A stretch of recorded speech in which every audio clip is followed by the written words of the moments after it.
मनमोहन सिंह जी के समय तक जिसने इस मुल्क को बनाया और मुल्क की हिफाजत में संविधान से चले, तब तक इस देश का सनातन और हिंदू कब्जे में नहीं था। लेकिन मोदी जी जब से 11 साल से आप आए, तब से ये मुल्क का हिंदू था। लेकिन मोदी जी, जमात के बारे में आपको जानना है तो आप दोभाग से जानिए।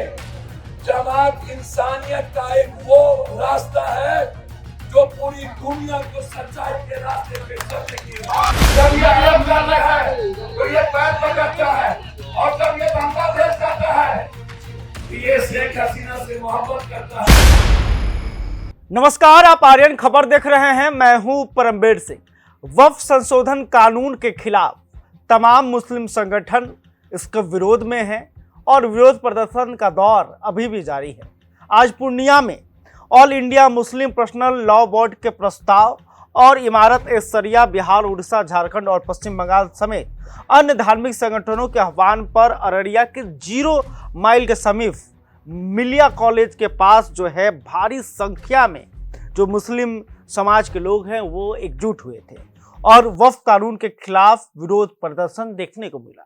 खास बात यह है कि इस दौरान पूर्णिया के सांसद पप्पू यादव भी पहुंचे और पप्पू यादव ने जो बातें कही हैं वो कहीं ना कहीं हिंदुओं को बुरा लगने वाली है। एक ही जगह पे लोग ऐसी ताकत है जो संविधान को भी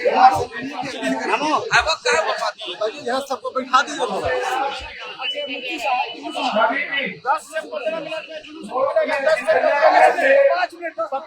विचार वाले लोग हैं, चाहे वो अम्बेडकरवादी हो, चाहे वो सनातनवादी हो, चाहे वो इस्लामवादी हो, चाहे वो सिखवादी हो, कोई भी ऐसा अम्बेडकर को मानता दीपक भी जाने दीजिए, दीपक भी गाड़ी सब है। अपने धर्म को इंसानियत के चश्मे से देखा, जिसने मुल्क को अपने भारत के लिए आज नहीं, मैं बार बार कहता हूँ, आप मेरे बुजुर्ग हो, आप मेरे खून हो, आप, मैं दुनिया का उम्मीद देखता हूँ, आप हमारे इस मुल्क के संविधान के विश्वासी ऐसी ताकत की जमात हो जो दुनिया की खिदमत करते हो। आप अलग नहीं हो, आप हमारे खून में हो,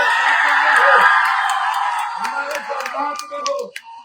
मैं बार बार कहता हूँ कि मोदी साहब, मुगल इस मुल्क में दुनिया में सबसे ज्यादा शासन भारत में किया, तब यह मुल्क और हमारा सनातन और हमारा हिंदू कभी खतरे में नहीं था। मोदी जी, अंग्रेज ने जब हम पर राज किया तब इस मुल्क के सनातन खतरे में नहीं थे। मोदी जी, नेहरू जी से लेके गांधी, सुभाष चंद्र बोस, भगत सिंह, अशफाकुल्लाह, अब्दुल हमीद जैसे, मौलाना आजाद, डॉक्टर राजेंद्र बाबू, झांसी की रानी, चंद्रशेखर आजाद जैसे लोगों ने, मनमोहन सिंह जी के समय तक जिसने इस मुल्क को बनाया और मुल्क की हिफाजत में संविधान से चले, तब तक इस देश का सनातन और हिंदू कब्जे में नहीं था। लेकिन मोदी जी जब से 11 साल से आप आए, तब से ये मुल्क का हिंदू खतरे में पड़ गया।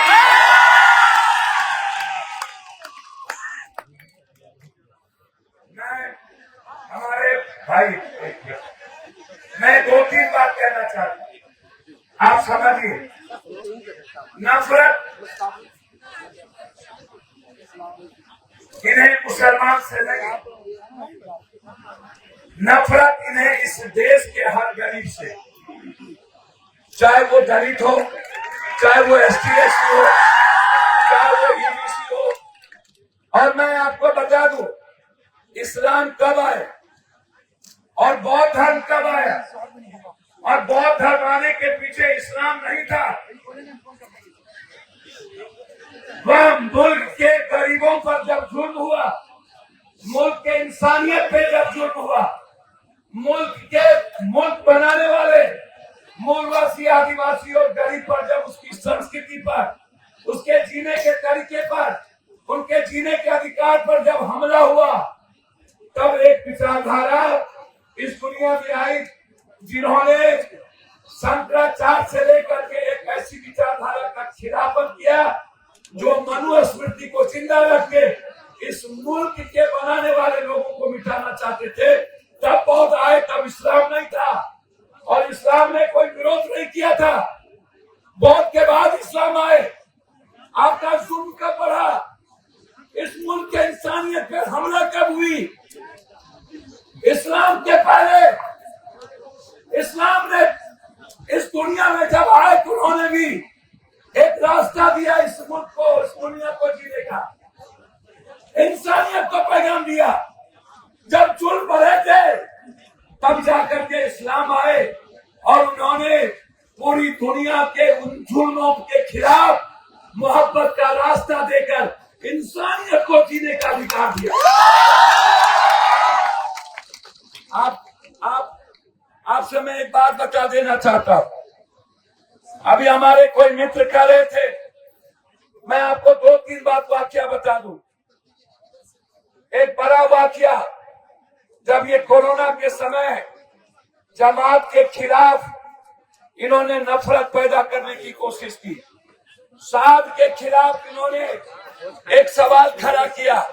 मैंने उस वक्त भी कहा था, ये मुसलमानों के दुकान पे, चाय के दुकान, सब्जी के दुकान, केला के दुकान, पान का दुकान, दूध के दुकान, परचून के दुकान पर आप नफरत पैदा कर लोगे, आप थूक फेंकवा दोगे। लेकिन मोदी जी, जमात के बारे में आपको जानना है तो आप दोबार से जानिए।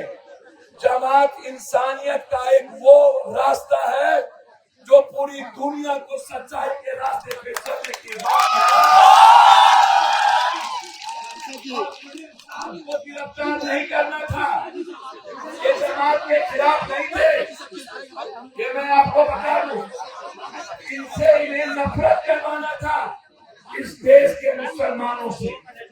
ये मुसलमान का कुछ नहीं बिगाड़ सकते, ये सनातन का भी कुछ नहीं बिगाड़ सकते, ये संविधान का कुछ नहीं बिगाड़ सकते। यदि इन्हें मुसलमान का बिगाड़ना होता तो जब ये जाता है कर्ज तो ये भीख मांगता है, जब ये अरब जाता है तो ये पैर पकड़ता है, और जब ये बांग्लादेश जाता है तो ये शेख हसीना से मोहब्बत करता है,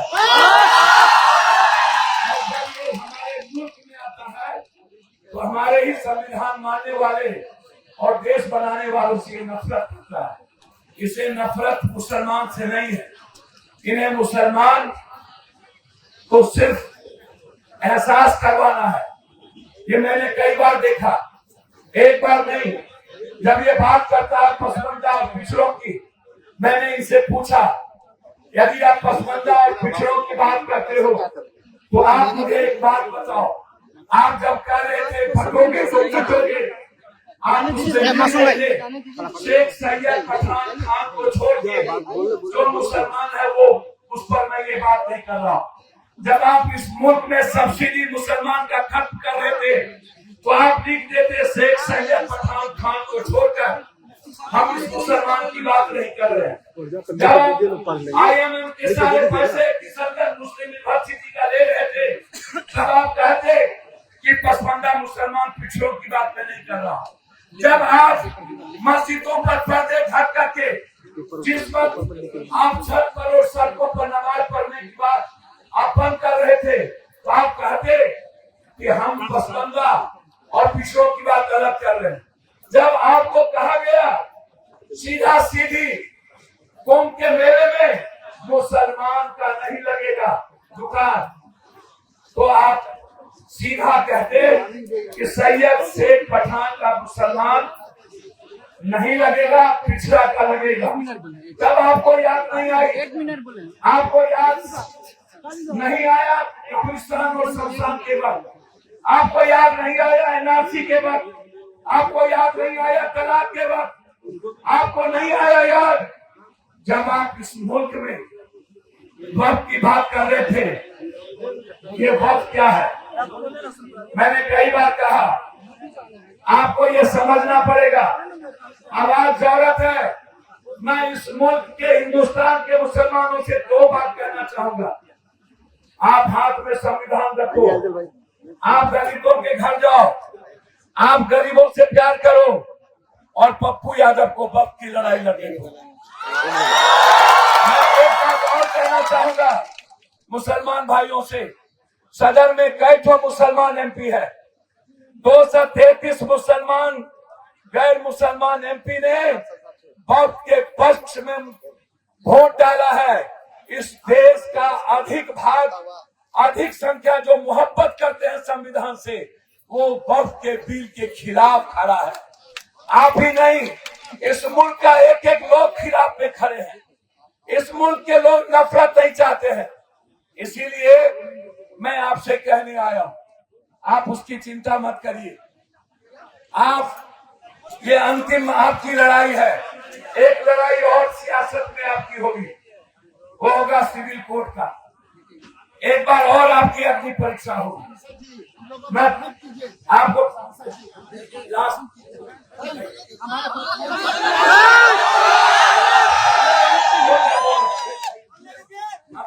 की चिंता मत करिए।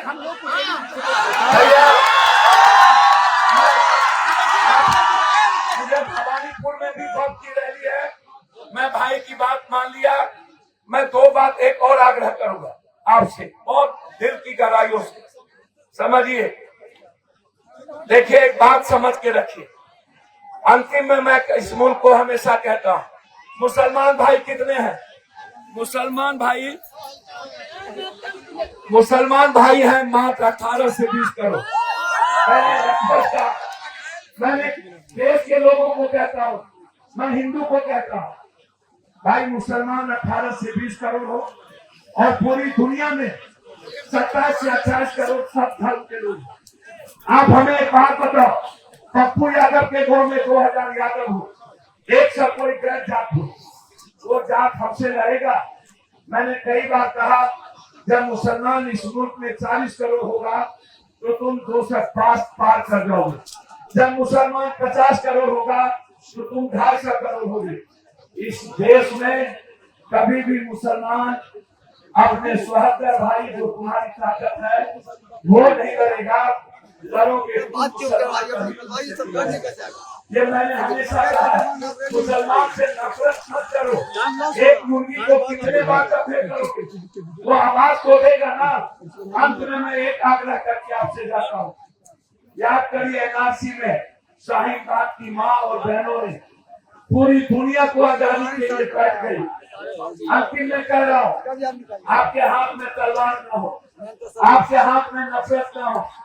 लाल चौक से, लाल कश्मीर के लाल चौक और जमा मस्जिद से पाकिस्तान को दुनिया में पहली बार एक का नहीं, पहलाम में कश्मीरी ना होते, पहलाम में घोड़ा वाला ना होता तो 2000 फोर्स, 2000 लोगों को बताया। वहां पर नरेंद्र मोदी की फोर्स नहीं थी। नमाज के तो मोदी मीडिया देख लो, यदि अंतिम परीक्षा मुसलमान का लेना चाहते हो तो ये आजादी थी। और लाल चौक से मुसलमानों ने जो कश्मीर का संदेश दिया, ये दुनिया ने इस बार कह दी, ये हिंदू मुसलमान की लड़ाई नहीं है, ये संविधान और इंसानियत की लड़ाई है। और इंसानियत और संविधान की लड़ाई में इस देश के वही हार चुके हैं। अब वक्त की लड़ाई कोर्ट और हम लोग जीतेंगे। आप चिंता मत करिए, आप आवाज से बोलिए, आप संविधान हाथ में रखिए, आप गरीबों से प्यार करिए। जब तक पप्पू यादव जैसे लोग इस मुल्क में है, तब तक अपना खून देगा, इंसानियत को खत्म नहीं होने देगा। मैं आपका खून हूँ, मैं आपकी परछाई हूँ। अल्लाह हमेशा आपको खुशी करे, हमेशा इस्लाम के राह पर चलिए।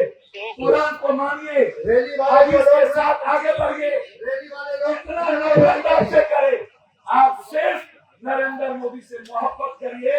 वो जितना नफरत करे उसकी नफरत मत करिए, उसको आपके मोहब्बत में ना मारे मेरे पैदा। तो आपने देखा कि जहां वक्फ कानून का विरोध पप्पू यादव तो कर रहे हैं, लेकिन साथ में ही हिंदुओं को कहीं ना कहीं चोट भी पहुंचा रहे हैं। वो कह रहे हैं कि सनातन हिंदू धर्म ने यहाँ पर अत्याचार किया, यहाँ पर मनुस्मृति के मानने वाले लोगों ने अत्याचार किया, जिसके कारण जो है बौद्ध धर्म आया, जिसके कारण इस्लाम आया, और इस्लाम ने मोहब्बत का रास्ता दिखलाया, इस्लाम ने इंसानियत की बातें की। और ये जो लोग हैं, ये जो सरकार है, वो इंसानियत के लिए खतरा है, ये गरीबों के खिलाफ काम करती है। इसलिए इस कानून का विरोध होना चाहिए। पूरा लबो-लबाब जो था पप्पू यादव के भाषण का यही था। खैर, अभी तक आपने हमारे चैनल को सब्सक्राइब नहीं किया, तुरंत कर लीजिए। इस खबर को लेकर आप क्या सोचते हैं कमेंट करके बता सकते हैं। वीडियो फेसबुक पर देख रहे हैं तो हमारे पेज को भी लाइक कर लें। बहुत बहुत धन्यवाद।